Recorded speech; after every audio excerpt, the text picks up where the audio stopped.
Peptic ulcer क्या है? Peptic ulcer basically मैदे और आंतों वगैरह के ज़ख़म को हम कहते हैं, ठीक है।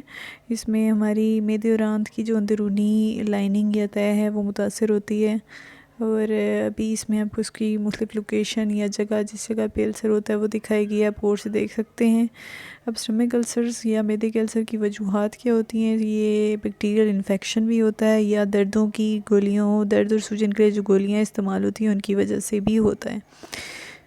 अब इनकी अलामात क्या होती हैं स्टमक अल्सर की? इसमें आपके पेट में बहुत दर्द होता है, मैदे वाली जगह, भूख कम लगती है, खाना सही से हज़म नहीं होता, उल्टी आती है, पेट फुल फुल महसूस होता है, नींद भी ठीक से नहीं आती, जलन महसूस होती रहती है, और बाज़ लोगों को तो ब्लड वॉमिट भी आना शुरू हो जाती है इस अल्सर में, जब ये अल्सर ज़रा एडवांस स्टेज में चला जाता है तब।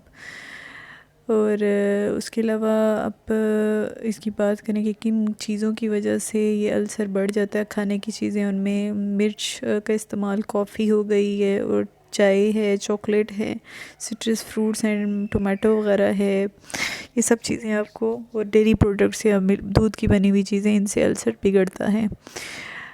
अल्सर को देखने के लिए एक नाली होती है जो कि मुंह से डालते हैं आपके मैदे तक, तो ये इससे डरने की बिल्कुल ज़रूरत नहीं है। ये बेसिकली आपके अल्सर को की लोकेशन को डायग्नोस करने के लिए होता है।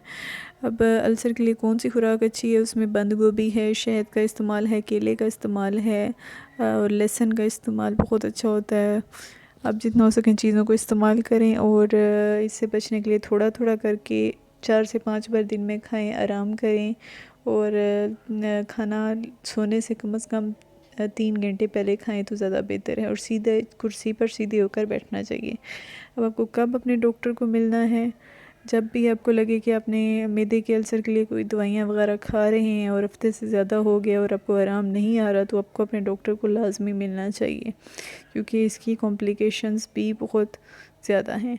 अभी तक सुनने के लिए बहुत शुक्रिया। नेक्स्ट वीडियो के साथ फिर पेश होंगे आपके सामने। आपका बहुत शुक्रिया। अल्लाह हाफिज़। फीडबैक ज़रूर दीजिएगा।